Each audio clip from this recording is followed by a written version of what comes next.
Hi, welcome to the 10th in my Coaching Curiosity video series. So this is part 2 of the two-parter on goals. So search for hashtag Coaching Curiosity 9 and you can have a look at last week's. But a quick recap, we rarely set goals for ourselves. You know, we have a lot of work goals, sometimes in our annual appraisals if we're lucky to have them. Sometimes we think about career goals. Normally it's on the S-shaped curve. You know, you start at the bottom, you know, a job and spend 20% learning about it, and then you spend 60% kind of in the flow, and then at the top there, that's probably up here where you're thinking about, you know, your career. You know, some people think about it every day, but some people might just be thinking about it at the top of that S curve. They go, what's next for me? And then life, you know, what do you want to do with life? You know, holidays or houses or anything, find a partner, all of that kind of stuff. So we very, very rarely sit down and go over all that stuff together.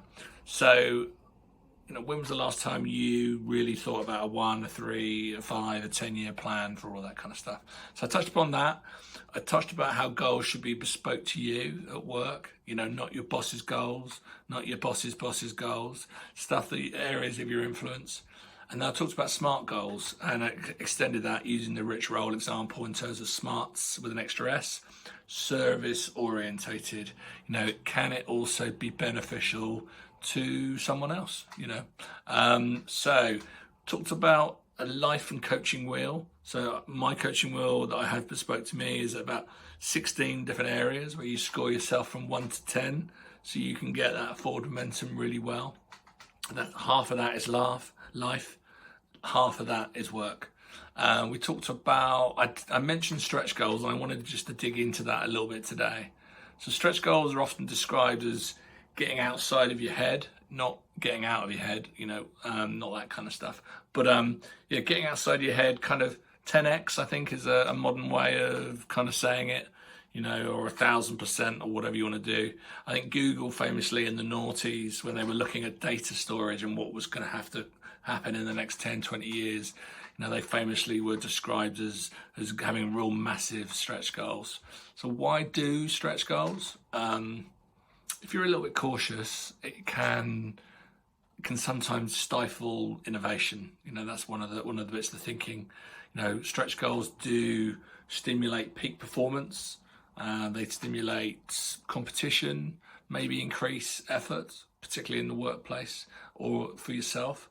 And they can uncover hidden strengths. You know, one of my goals recently, you know, a couple of years ago, was to do the Ride 100 and do a 100-mile kind of cycle ride. And I never thought I was really going to be able to do that. But I real buckled down because that was a goal of mine. Why do you need to be careful? Well, when, you know, coaches are very, very lucky people. We get to coach people on their dreams, big, chunky, hairy goals and dreams that they want to do. But it's quite important when doing a stretch goal that it's not too crazy, because you don't really want to damage some people's motivation. But, you know, whenever asking for a commitment in coaching, it's always yes, no, or a counter offer, you know, for anything that's asked of you. So I wanted to talk a little bit today just about a coaching experience I had with my coach recently. So this is a real life example for myself recently in the last couple of weeks. Now, obviously, I'm a large lad. I carry a little bit of extra timber, or a bit too much terry, as Fiona Lloyd used to call it. And one of my goals was around fitness. Now, I had what I described as a bit of a pity party going on. You know, a bad knee. When I used to play up to a semi-pro football level when I was younger, in my 20s, snapped all my cruciate ligaments. I was always going to have arthritis in that knee that I've had the operations on. And I tore my cartilage a year ago. NHS, COVID, whatever. So that kind of meant 6 months on crutches and just getting back to some form of walking now, and just on lots of drugs. So pity party, that was what I was calling it. And my coach kind of said, you know, Lee, one of your values is kindness. You know, you need to be a bit kinder to yourself. So, but maybe I was using it, we kind of got down to the nitty gritty. Maybe I was using it as an excuse because I can go out and walk. So my coach asked me to visualize my goal then 20 years, 10 years, 3 years, 1 year, 3 months, 1 month, kind of look through that lens or those lenses at that fitness goal. So in 20 years, what's my fitness goal? Kind of want to be alive, I think, really. That'd be quite good. But I want to be enjoying life. I'll probably have a new knee by then, but spending time with my wife on the weekends, probably in the dream of our camper van. 10 years, probably want to be back cycling, with my friends regularly, fit enough to help the kids move into their new flats and things like that. 5 years, probably want to have lost about 3 or 4 stone by that time, 4 inches off my waist, able to run about with the kids on some of the last family holidays that will be going on. 1 year, I want to have lost maybe a couple of stone. I want to be off the painkillers. 3 months, a new chapter, really.